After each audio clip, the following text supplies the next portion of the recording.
Good morning, everyone. Today I'll walk you through the decision-making process, risk assessment and self-reflection involved in a high-stakes scenario at an energy and sustainability-focused multinational corporation.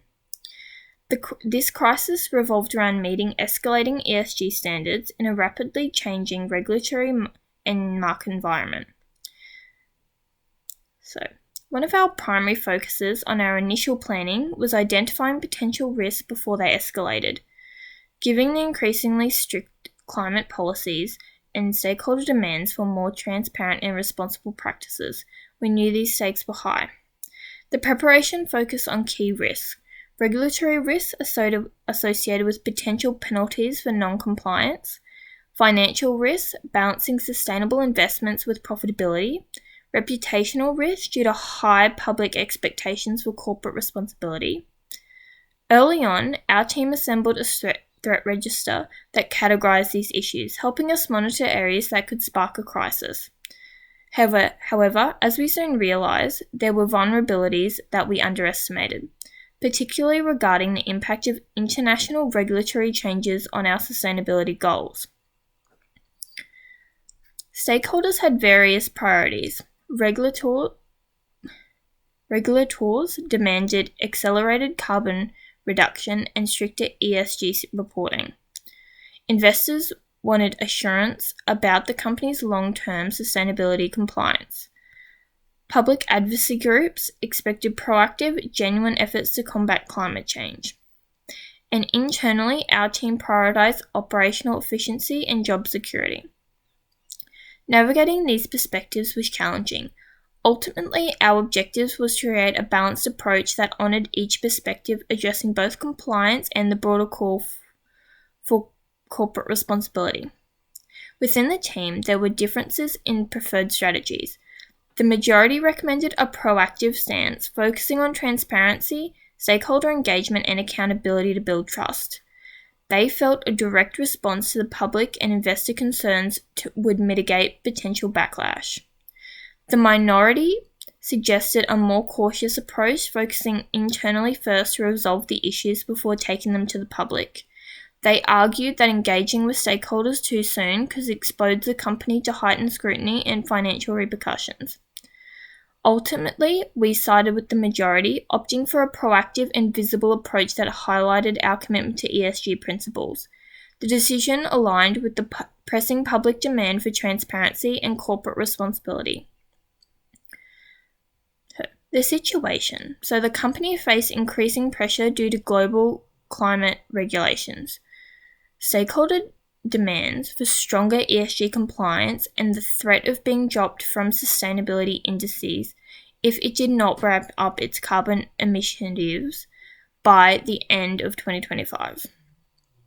So our decision was to go with option 4, which included an open door meeting with all stakeholders to gather their perspectives, emergency access to the board of potential financial assistance, a closed door meeting with the environmental regulator to understand the government's views and concerns. So, based on this decision, we've used utilitarianism as a guiding framework, so aiming to maximize the overall benefit for all stakeholders by involving them in the decision-making process. The open door meeting was intended to ensure that the interests of various groups were considered, which would result in a more comprehensive and widely supported risk response. The decision was expected to create a unified approach aligning with the company's actions and expectations of the regulations, investors, and the public. By addressing stakeholder concerns early, it aimed to prevent backlash and reduce the risk of regulatory penalties or stakeholder activism. Phase 2. So, the company faced an escalation in its ESG crisis with a significant delay in green technology deployment threatening its ability to meet sustainability targets.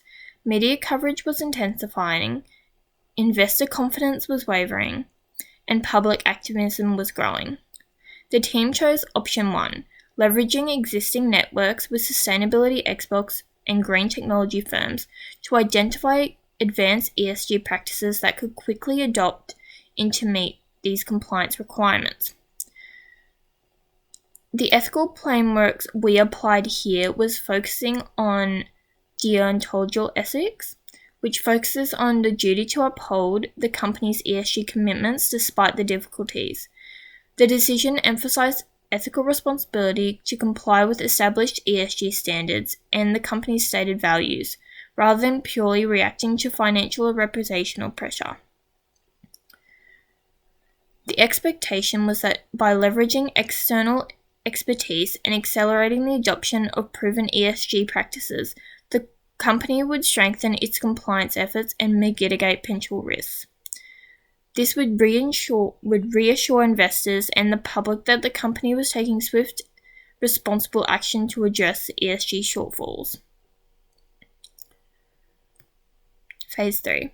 So after the initial crisis management steps, the company needed a long-term strategy to ensure sustainability recovery while addressing the financial and operational pressures of maintaining ESG standards.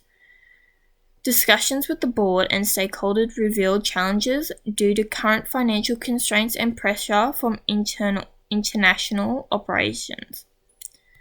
So the option we went for is Solution Z, focusing on innovation strategies to keep green technologies operational and increasing the visibility of these projects through virtual engagement campaigns that would drive public and investor support.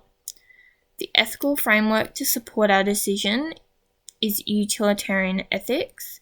So this aims at creating the most value by enhancing the visible and ongoing green projects, which would generate to the broader public and investor engagement.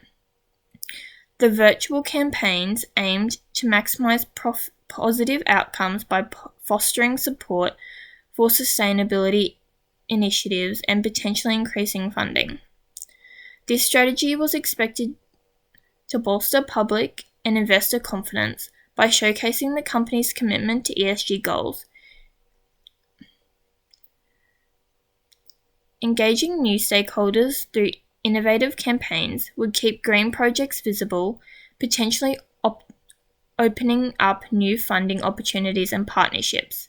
However, it was also anticipated that the approach might not be sufficient to address deeper logistical and regulatory issues, especially in international markets. So Phase 4. A year after the initial crisis, the company had stabilized but still faced ongoing challenges, particularly in scaling up international operations and fulfilling the rise of global demand for sustainability products. So through these decisions, we reinforce relationships with regulators and advocacy groups by showing a firm commitment to environmental responsibility.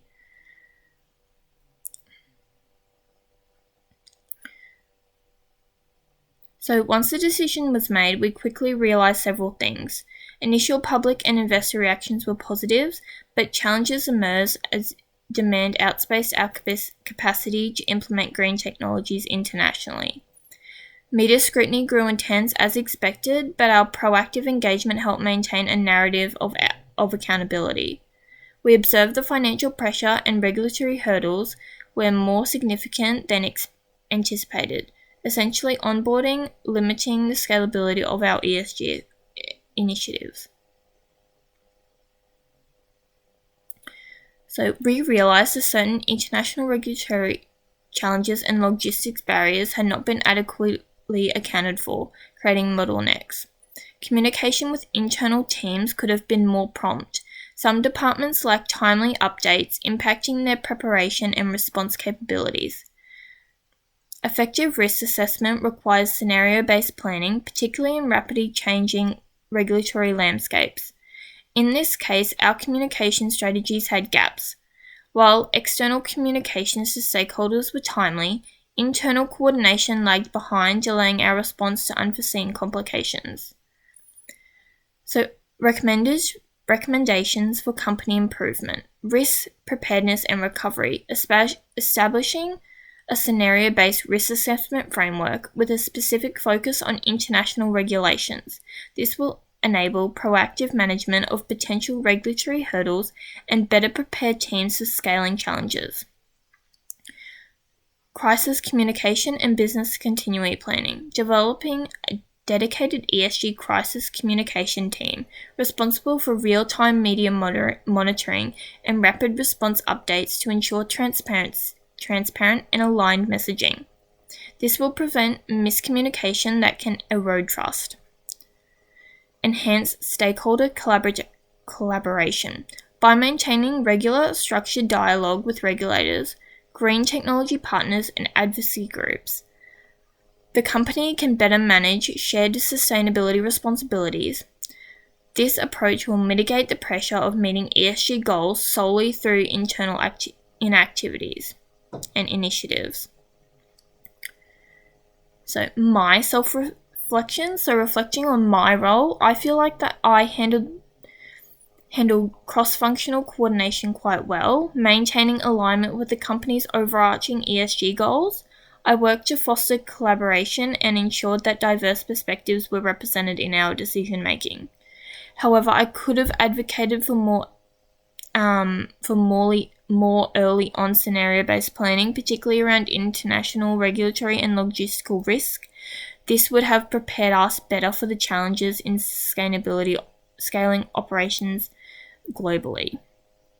So, working within strict time constraints highlighted the need for quick, decisive action. Our initial risk assessment, though thorough, could have been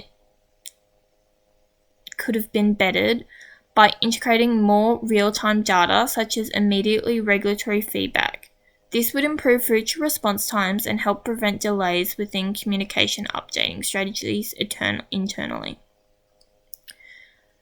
So, based on our communication, internal communication, while I maintained consistent communication within the team, I observed areas for improvement in terms of timelines and timeliness, particularly in relaying emerging international risks.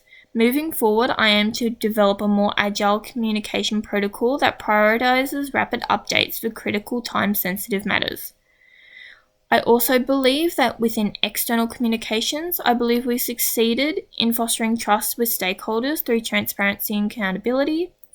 Our proactive communications helped maintain investor confidence and managing public perceptions, still increasing the speed and adaptability for our response, especially when new risks arise, would further strengthen this approach. In closing, this experience emphasized the importance of proactive planning, timely communication, and ethical duty to uphold sustainability principles. While this journey was challenging, we reinforced relationships with stakeholders and maintained our public standing. Moving forward, integrating more scenario-based planning and enhancing our communication strategy both internally and externally, we will prepare the company for future ESG challenges. Thank you.